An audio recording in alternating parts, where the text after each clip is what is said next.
the ticking off of what are our constitutional protections one by one on the amendments. The First Amendment, which is about, among other things, freedom of the press, freedom of speech, and freedom to protest and peaceably assemble. That is, in certain quarters of the country right now, not in effect.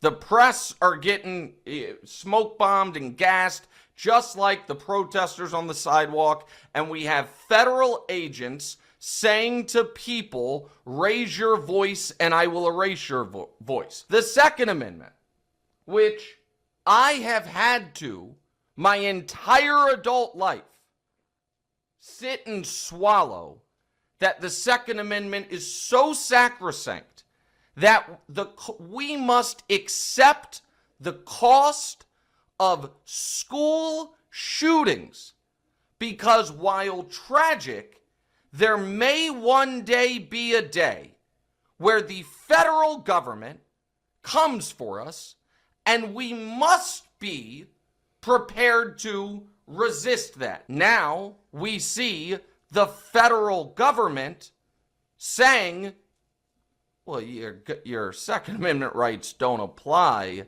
if you are annoying us, even if they apply in every other way. So that's the first two. The Third Amendment, kind of the forgotten amendment, that's the no quartering of soldiers.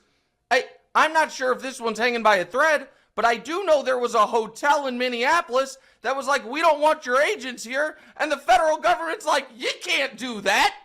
We're going to get your license ripped. Fourth Amendment, no illegal search and seizure. That don't apply at all anymore. Show me your papers. Fifth Amendment, again, the show me your papers stuff, which is, I don't have to talk to you. Yeah, you do actually. The Sixth and Seventh are about right to a fair trial.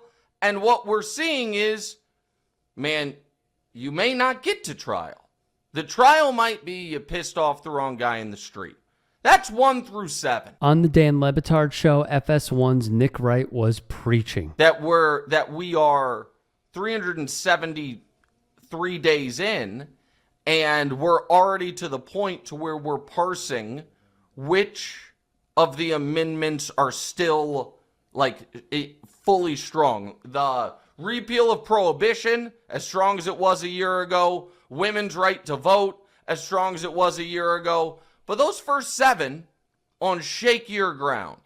And that should be concerning to everybody that claims to love this country. And there's a reason why he's favored by many. He would also state this, and all video credit goes to the Dan LeBatard Show.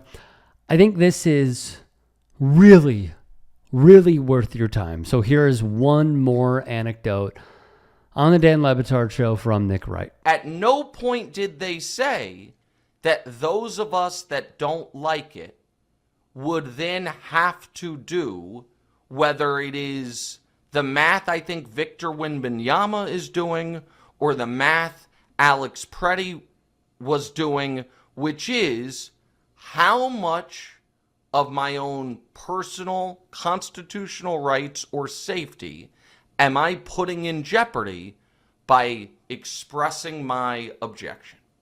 At no point was that put to a vote. Some of the reactions very quickly that I saw to this video and the sentiments Nick expressed, and then I'll share my thoughts. From Sophie, low-key genius way to explain to normies what is happening, and more people on the left should utilize this exact argument. Another theme I have seen throughout was this. One thing I can say about Nick Wright, his takes are mostly bad in my opinion, but man, Nick, when he talks about this stuff, he's spot on. I salute you, brother.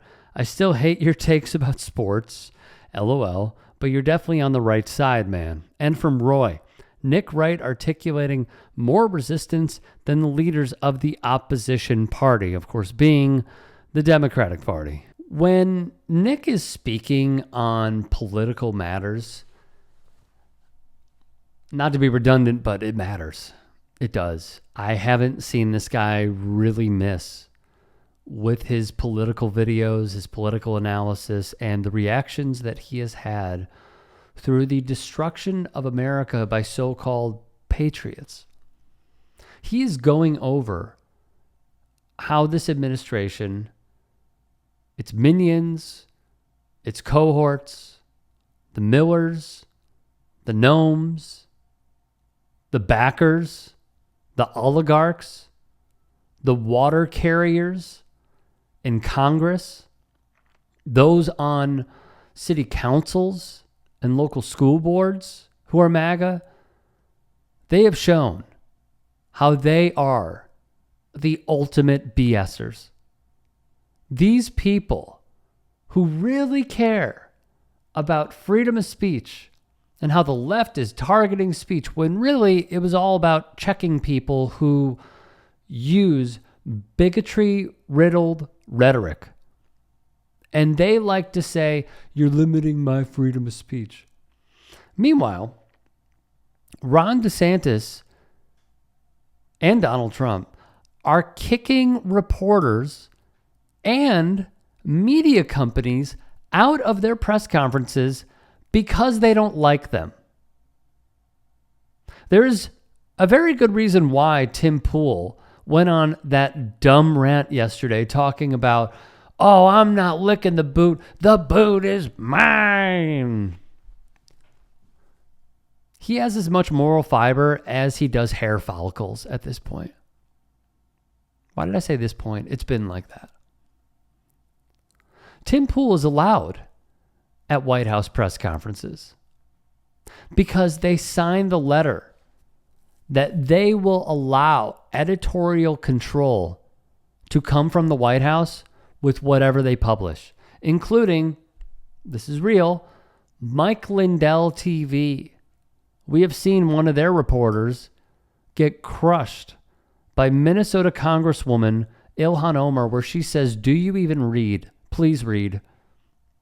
That's how bad this media landscape is. And Wright is going over the hypocrisies of these same people who claim to be constitutionalists, yet they want a third term. The same people who over and over again, and I'm glad Nick said it, defend school children being gunned down and murdered in this country just to defend the Second Amendment. And then when someone, Alex Pretti, gets murdered by the federal government's DHS subdivision of ICE as they are infiltrating and invading Minneapolis, he has a legal permit to carry. And now Donald Trump and Kash Patel and others on the right who claim to be staunch advocates for the Second Amendment are now saying, you know what? You shouldn't have a gun. You shouldn't show up to anything with a gun. Except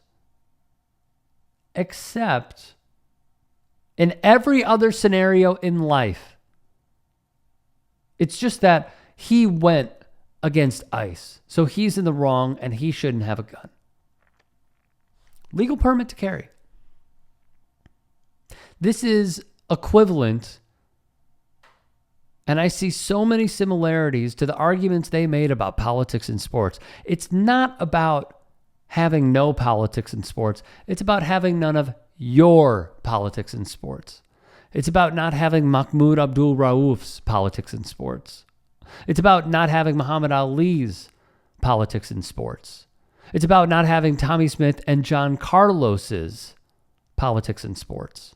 It's about not having Colin Kaepernick and Eric Reed's politics in sports. That's what it is. It shows how shameless they are. It shows the hypocrisies that they are full of. And this is where we're at now, where people like myself, whether it's flawed or not, defend people's right to protest, defend people's right, whether they're on the left or the right, to have religious freedom. I'm not a huge fan of the Second Amendment, And I think there should be stricter penalties and protocols for owning a gun. And yet these people who claim to be patriots are against it. It's not patriotism, it's fascism. And they do not see it. The same people who love the soldiers are defending a guy who called the soldiers suckers and losers. Our soldiers fought against the Nazis, and now they are defending the Nazis. They are defending the modern day Nazis. What a world we are living in. And it shows you just how not only deep it runs, but how strong the punch is in that entire container that they keep drinking from. If you can and are willing, please become a paid member here at TYT Sports. And or go to tyt.com/join. In addition, you can follow me on Twitter, Instagram, and TikTok. Appreciate it. Have a great day.